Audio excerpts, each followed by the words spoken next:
Assalamualaikum warahmatullahi wabarakatuh. Kembali lagi di channel saya ya. Kawan-kawan bosen nggak sih ya? Semoga saja nggak bosen. Dan di kesempatan video kali ini saya baru saja menyelesaikan menjahit sandal ya, sandal baru. Nah ini ya, ini sandalnya. Dan ini contoh hasil jahitannya ya. Kawan-kawan bisa lihat sendiri ya, untuk kerapiannya ya, untuk jaraknya ya. Nah ini, kawan-kawan bisa lihat sendiri.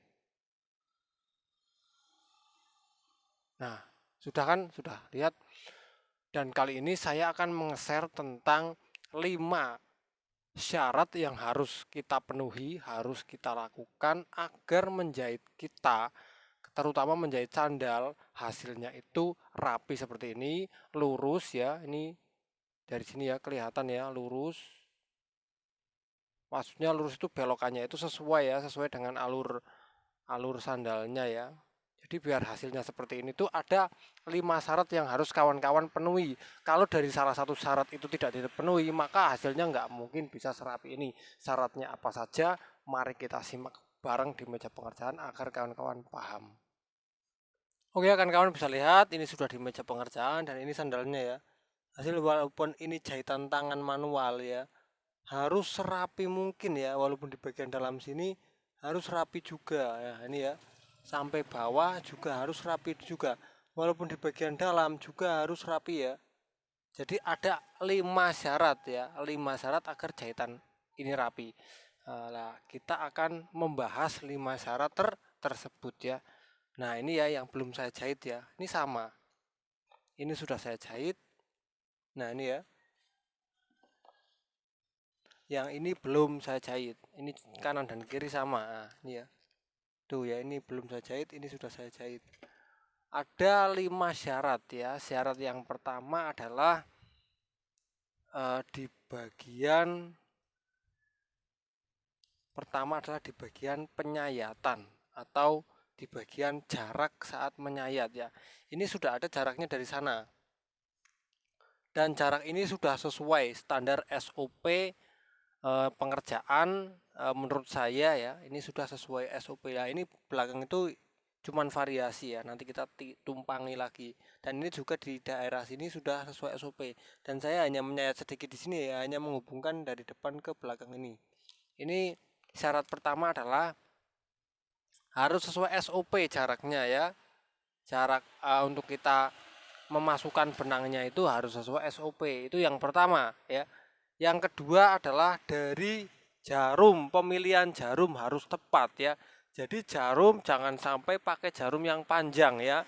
Contoh misal jarum yang panjang adalah jarum yang seperti ini. Nah ini jarum panjang, kita nggak perlu memakai jarum yang panjang-panjang karena yang mau kita jahit itu dia tidak terlalu panjang, tidak terlalu tebal, tidak terlalu dalam.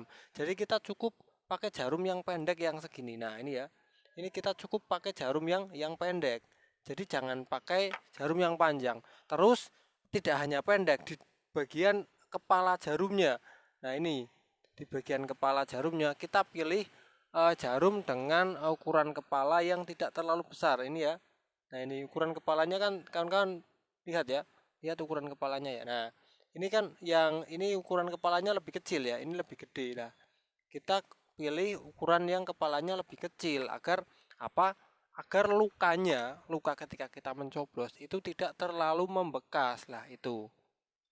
Alasannya seperti itu. Kenapa saya memakai yang pendek dan ini kepalanya itu harus kecil ya. Nah, itu syarat yang kedua. Lah syarat yang ketiga itu apa? Syarat yang ketiga itu benang ya. Syarat yang ketiga itu benang.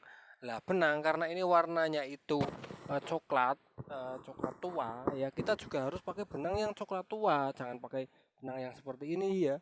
Jangan pakai coklat yang terlalu muda seperti ini terlalu muda ya. Nah, kita bisa pakai benang yang coklat, nah seperti ini, coklat yang tua. Jadi kita samakan benangnya lah. Itu adalah salah satu dari syarat juga ya, syarat wajib agar kita bisa menjahit dengan rapi ya. Nah kita contoh misal jahit seperti ini nih ya. Nah kita mulai dari sini, Bismillahirrahmanirrahim. Nah kita mulai dari sini. Nah kita memakai benang yang sama ya, jadi hasilnya nanti akan keren banget ya. Nah, kita masukkan dulu benangnya. Nah, ini bawahnya kan hitam ya.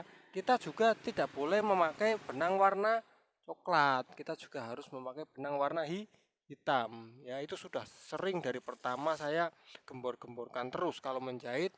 Kalau ada dua warna benang, kita juga harus memakai dua warna agar apa? Agar hasilnya rapi. Lah, ini benang hitam ya. Ini sama-sama nomor 9.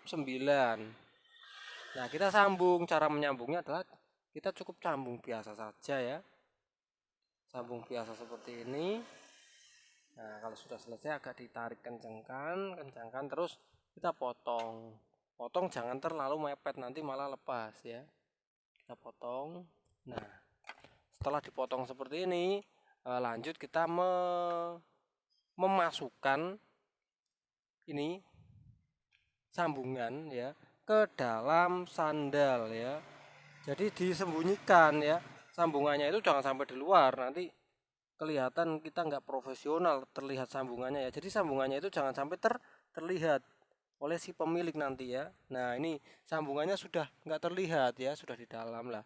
Setelah itu kita lanjut ke syarat yang keempat ya. Syarat yang keempat itu adalah apa coba? Ayo coba tebak. Syarat keempat adalah spasi ya. Lah, setelah benang itu adalah syarat keempat adalah spasi ya. Spasi antara jahitan pertama dan jahitan kedua ya. Jadi jarak antara jahitan pertama dan jahitan kedua, dan juga spasi dari pinggir sampai ke tengah ini ya. Ini juga harus diperhatikan. Perhatikan, ini jahitan ini pertama kali mencoblos lah, dua kali mencoblos, kita harus perhatikan. Dan kita juga harus memperhatikan dari sampingnya ke tengah ini juga harus stabil terus. Nah, contoh misal seperti ini, kita coblos. Nah, keluarnya jarum tuh kita harus pastikan bahwa ini lurus sejajar sama yang pertama. Nah, di sini ya. Nah, pastikan ini lurus sejajar sama yang pertama. Nah, setelah itu kita baru masukkan. Dan ingat juga jarak dari samping ini ke tengah harus sama terus ya.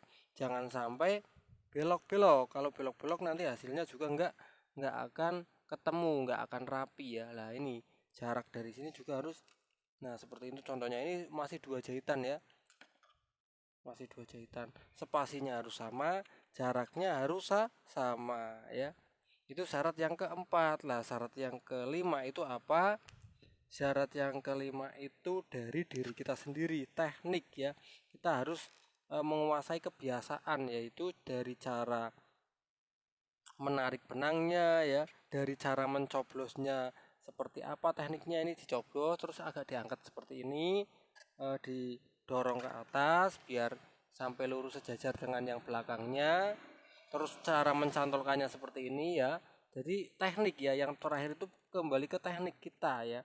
Kalau seumpama kita sudah pakai cara yang benar tapi tekniknya kurang, ya tetap hasilnya nanti akan belok-belok ya. Teknik dan kebiasaan ya, itu yang terakhir yang harus kawan-kawan asah terus. Jadi tidak ada orang menjahit sandal pertama kali langsung hasilnya lurus bagus tuh nggak ada. Pasti hasilnya belok-belok, nggak lurus ya. Itu ya, 5 syarat agar hasil jahitan kita lurus, rapi dan kuat ya. Walaupun jahitan tangan tapi terlihat seperti jahitan pabrik atau jahitan pakai mesin ya. Ini padahal jahitan pakai bener-bener pakai tangan manual seperti ini ya. Tapi bisa menghasilkan jahitan yang lurus, rapi dan keren ya. Ini dia hasil sementaranya tuh. Jadi untuk beloknya itu dari sini, beloknya ke sini tuh eh, landai ya. Jadi beloknya tuh keren ya, mengikuti ini. Karena jarak dari pinggir ke tengah itu saya sama terus dari awal sini sampai akhir ini saya sama ya. Akhirnya yang membentuk polanya itu bagus. Dan kawan-kawan kalau pengen menjahit sandal seperti ini nggak usah buru-buru pengen selesai, nikmati aja percoblosannya ya.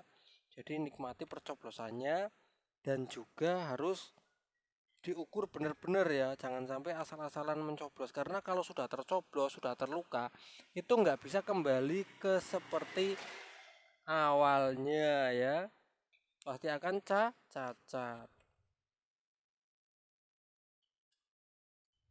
Nih, ntar hasilnya akan saya perlihatkan lagi ya.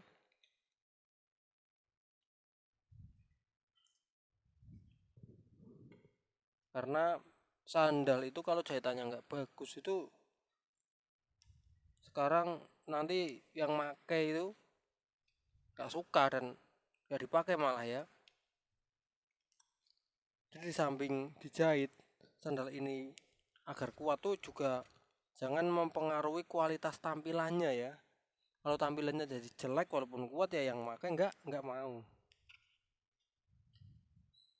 Dikira-kira supaya hasil jahitan kita tuh ya seperti ini ya. Ini beloknya kawan-kawan bisa lihat sendiri ya.